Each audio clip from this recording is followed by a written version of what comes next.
Olá, boa noite. Eu sou o William Galvão e começa agora o Jornal da Justiça desta quarta-feira, 15 de novembro. Supremo veda a transformação de cargos de motorista e agente socioeducativo do Acre em policial penal. Para o plenário, emendas constitucionais do Estado violam a exigência constitucional de concurso para investidor em cargo público. Este é um dos destaques de hoje e você acompanha também nesta edição. Em sessão virtual, o STF julga a norma que exige acompanhamento do Ministério Público em investigações sobre participação de policiais em crimes de organização criminosa. Partido questiona no Supremo emendas de comissão ao Orçamento Federal. E ainda, Conselho Nacional de Justiça afasta a desembargadora da Bahia investigada em operação que apura suposto esquema de venda de sentenças.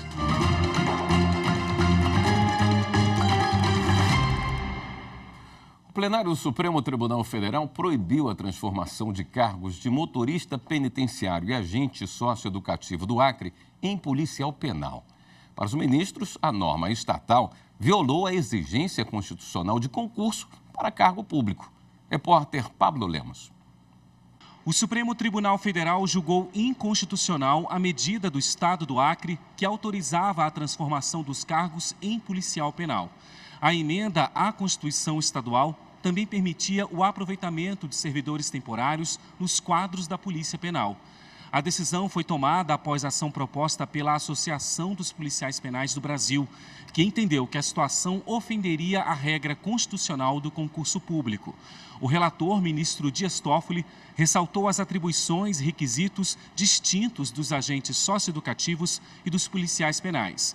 Quanto ao aproveitamento de servidores temporários, reforçou que é proibido passar a ocupar um cargo efetivo e ter estabilidade sem prévio concurso público. Já no caso dos motoristas, prevaleceu o voto do presidente do STF e do Conselho Nacional de Justiça, ministro Luiz Roberto Barroso. O Partido Novo está questionando no STF a execução orçamentária das emendas de comissão, também chamada de emendas RP8, propostas pelo Congresso Nacional. O Novo sustenta que as emendas seguiam um padrão estável em relação a valores e distribuição entre as diversas comissões da Câmara e do Senado, mas que após o reconhecimento da inconstitucionalidade do orçamento secreto no ano passado, houve uma alteração no funcionamento das emendas de comissão que em 2023 passaram a ter seus recursos concentrados de forma desproporcional na Comissão de Desenvolvimento Regional e Turismo do Senado Federal. O partido também aponta outros problemas relacionados à execução orçamentária, como a falta de critérios objetivos sobre o uso dos recursos e as políticas públicas a serem contempladas. Além da falta de parâmetros populacionais ou sociais para a escolha dos estados e dos municípios beneficiários, o que violaria os princípios da equidade e da regionalização. A ação, com pedido de liminar, foi distribuída ao ministro Alexandre de Moraes. Em sessão virtual, o Supremo já formou maioria para confirmar a norma que prevê acompanhamento do Ministério Público em investigações sobre participação de policiais em crimes de organização criminosa. Bruno Silveira tem os detalhes. Os ministros analisam em plenário virtual uma ação direta de inconstitucionalidade movida pelo Partido Social Liberal contra trechos da Lei de Organizações Criminosas, sancionada em 2013. O PSL afirmou que o acompanhamento do Ministério Público retira a competência da Corregedoria das Polícias para atuar nos casos. O relator, ministro Alexandre de Moraes, não concordou com o argumento do partido. Segundo o ministro, promotores e procuradores têm competência para, nos casos que entenderem necessário, produzir as provas necessárias para combater crimes, especialmente a criminalidade organizada e a corrupção. Alexandre de Moraes afirmou que não é razoável retirar esse poder e engessar o órgão titular da ação penal. A ação no STF questiona ainda outros trechos da lei, entre elas o que determina que quem impede ou obstrui investigações sobre organização criminosa também responde pelo mesmo crime. O que prevê que funcionário público condenado por participar de organização criminosa fique proibido de exercer funções por 8 anos, após o cumprimento da pena, e o que estabelece que quem colabora com a investigação renuncia ao direito ao silêncio e deve assumir o compromisso de dizer a verdade. O ministro Alexandre de Moraes votou por manter todos os trechos. O plenário já formou maioria para confirmar o entendimento do relator. O julgamento é em plenário virtual e termina no próximo dia 20. Por unanimidade, o Conselho Nacional de Justiça decidiu afastar do cargo uma desembargadora do Tribunal de Justiça da Bahia. Ela é investigada no âmbito da Operação Faroeste, que apura a participação de membros do TJ baiano em um suposto esquema de venda de sentenças. As informações com Regina Souza. A decisão de afastar a desembargadora Cassineuza da Costa Santos Lopes do TJ da Bahia ocorreu logo após a abertura de um processo administrativo disciplinar no Conselho Nacional de Justiça. O CNJ vai investigar indícios de falta funcional em relação a uma sentença investigada pela Operação Faroeste e que está sob análise do Superior Tribunal de Justiça. Esse caso é mais um desdobramento da Operação Faroeste, conhecida ter feito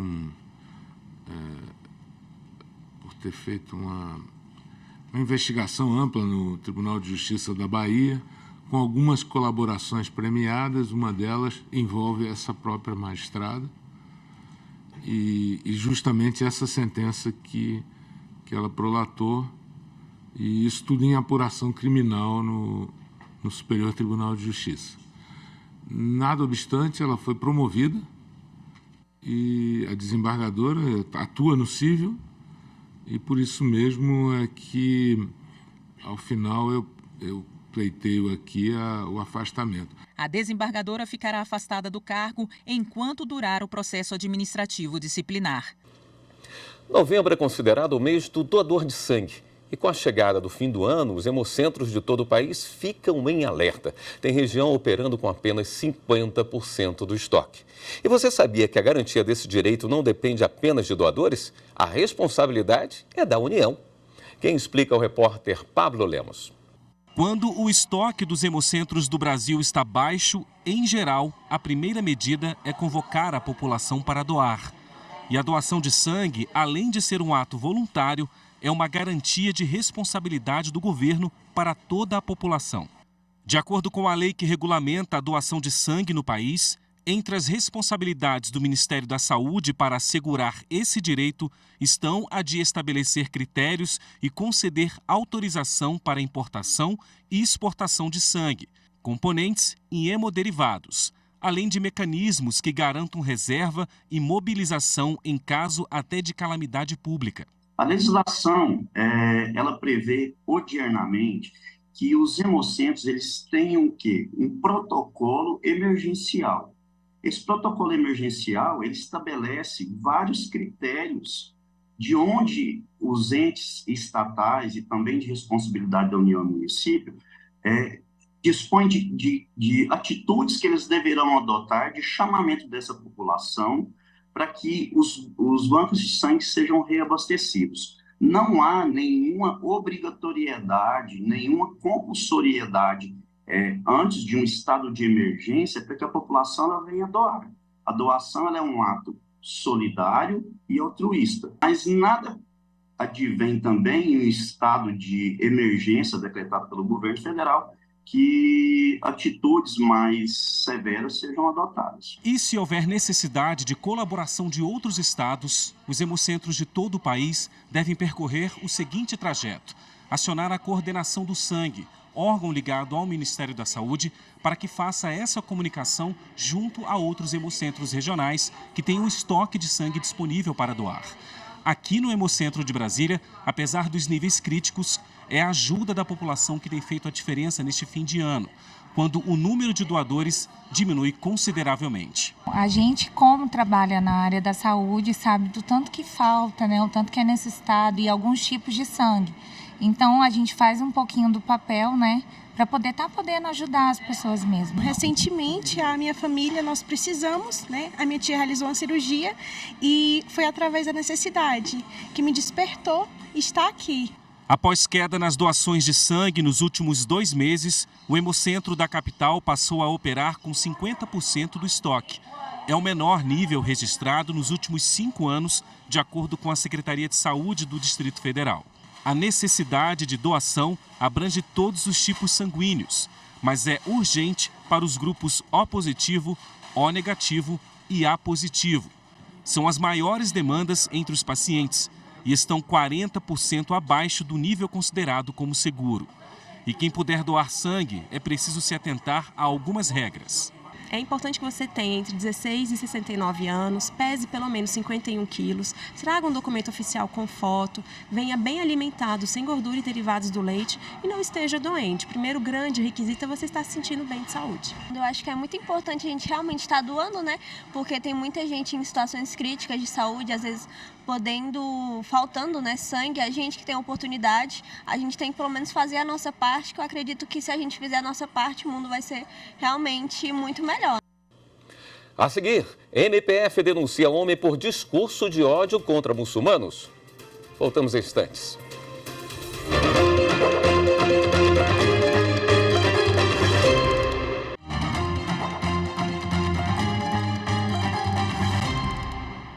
O Ministério Público Federal em Guarulhos, São Paulo, denunciou um homem por discurso de ódio contra muçulmanos. As informações com Márcio Fontinelli. Em um vídeo que estava disponível na internet, o homem passa em frente ao cemitério islâmico, localizado em Guarulhos, São Paulo, dizendo palavras de ódio contra muçulmanos, desejando que eles morressem ou que voltassem para a Síria. Ele, inclusive, afirmou que estava pronto para praticar atos de ódio contra os religiosos. Na denúncia apresentada à Justiça, o Ministério Público Federal afirma que a iniciativa do rapaz se enquadra na lei que tipifica o crime de discriminação ou preconceito de raça, cor, etnia, religião ou procedência nacional, que se torna ainda mais grave quando praticado em meios de comunicação ou pela internet. A gravação já foi apagada do YouTube. Se condenado, o homem pode pegar até 5 anos de prisão, além do pagamento de multa.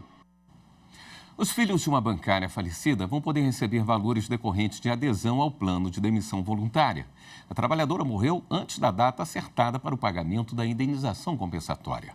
A decisão da 3ª turma do Tribunal Superior do Trabalho, como mostra a repórter Evne Araújo. A auxiliar de serviços administrativos do Banco Regional de Desenvolvimento do Extremo Sul havia aderido ao plano de demissão voluntária em maio de 2017, mas ela faleceu antes da data combinada para a rescisão contratual e para o pagamento da indenização. Diante disso, os filhos da bancária pediram à Justiça do Trabalho para receber os valores a que a trabalhadora teria direito. O Tribunal Regional do Trabalho da 12ª Região, em Santa Catarina, manteve a sentença que negou o pedido.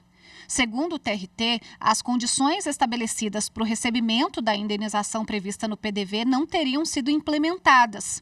Uma cláusula do plano definia que, na época do pagamento, o contrato de trabalho deveria estar vigente, mas isso não ocorreu em razão da morte da empregada. Por isso, a conclusão foi a de que havia apenas uma expectativa de direito que não se cumpriu e não haveria o que ser transmitido aos herdeiros. Os filhos recorreram ao Tribunal Superior do Trabalho.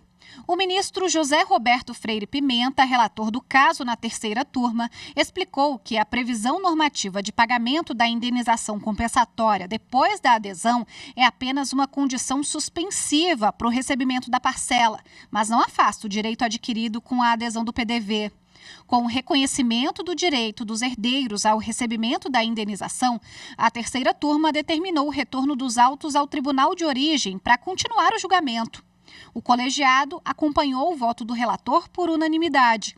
A defesa do banco entrou com embargos declaratórios.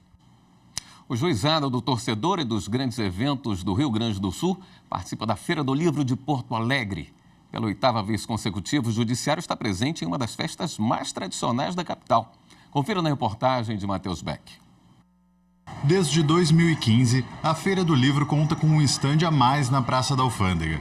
Ele não comercializa publicações nem tampouco promove eventos, mas garante que tudo transcorra bem nos demais espaços.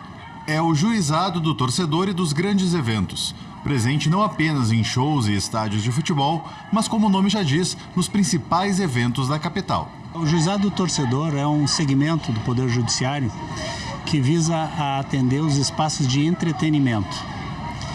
Nesse segmento, eles incluem-se, evidentemente, os eventos desportivos, de desporto profissional, os grandes eventos, que são aquelas grandes shows ou festas populares, né? Os grandes shows são considerados aqueles com mais de 10 mil pagantes. Nos grandes centros de shows e eventos de Porto Alegre, os estádios, Gigantinho, estádio do Tesourinha. O juizado atua em todos os eventos que têm a competência para julgar os supostos crimes. Além disso, a presença dele traz um aspecto educativo ao público presente. Evidentemente tem o seu caráter preventivo, o seu caráter pedagógico, da presença do judiciário ali e da imediação das respostas penais e até mesmo do atendimento às demandas de consumidores ou de natureza civil que eventualmente aconteçam. Os atendimentos da feira ocorrem das 10 da manhã às 8 da noite. No entanto, ao contrário do que acontece nos estádios, as audiências são marcadas para o foro central e não no próprio local. Nesta edição, até o momento houve apenas 2 ocorrências envolvendo ameaça e agressão. Para o titular do juizado, o perfil dos crimes é semelhante ao que é registrado no Centro Histórico de Porto Alegre, como porte e tráfico de drogas e, eventualmente, desacato aos policiais. A Feira do Livro é um evento que se inseriu dentro da realidade do centro de Porto Alegre e, evidentemente, sofre as mesmas vicissitudes decorrentes dessa condição. É um evento que traz muito prazer para a gente trabalhar. Primeiro porque dá uma visibilidade positiva e preserva um evento que é muito caro para Porto Alegre, do ponto de vista cultural e de formação positiva da nossa, principalmente da nossa adolescência e juventude. Hoje, por exemplo, a gente vê aí circulando, inúmeras escolas circulando. Isso é muito positivo, o judiciário estar presente e apoiando este tipo de evento. No próximo bloco, a gente fala sobre a proclamação da República, numa reportagem especial produzida pela TJ de Minas. Voltamos já.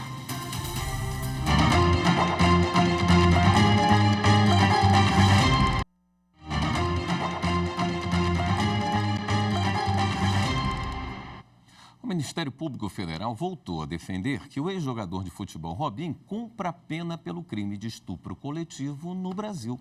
Anderson Arcoverde. O jogador Robinho foi condenado a 9 anos de prisão na Itália por participar com outros 5 homens do estupro de uma mulher albanesa em uma boate em Milão.